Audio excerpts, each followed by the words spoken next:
Hello friends, today we will talk about Thomson model of atom.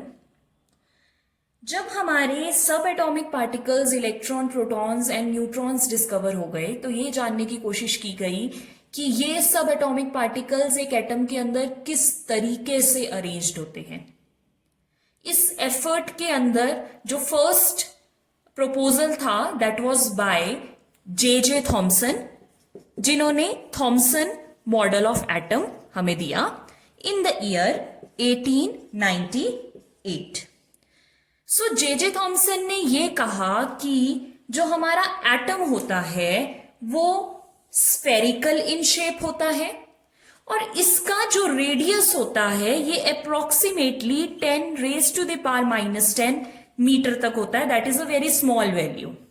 Okay, अब उन्होंने ये भी प्रपोज किया कि एटम स्फेरिकल है और ये पूरा स्फीयर इसके अंदर positively charged particles uniformly arranged हैं, मतलब बराबर तरीके से इस पूरे के अंदर फैले हुए हैं और इसी के अंदर इलेक्ट्रॉन्स एम्बेडेड हैं।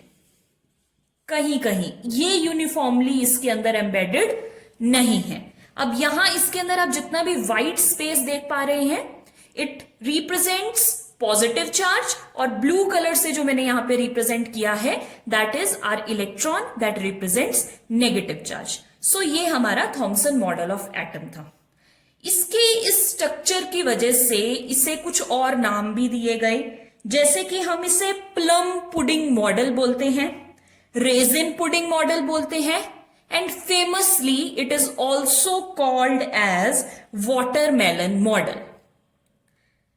ये तो बात थी कि ये किस तरीके से एटम हमारा दिखता है, बट हम अभी भी जानते हैं हमारा ये एटम ऐसा नहीं दिखता। हमने लोअर क्लासेस में भी पढ़ा है कि एटम का शेप कुछ और होता है, उसका स्ट्रक्चर कुछ और होता है। इट मीन्स थॉमसन ने जो ये मॉडल हमें दिया it was a failure, but ये जान लेते हैं कि थॉमसन के इस मॉडल की क्या लिमिटेशंस थी। अब आप देख सकते हैं मैंने अभी कहा कि white part positive charge represent करेगा and the blue ones are the electrons. Thomson के अकॉर्डिंग पॉजिटिव और नेगेटिव चार्ज इस तरीके से एक एटम के अंदर प्रेजेंट होता है कि वो इस एटम को न्यूट्रल बनाता है।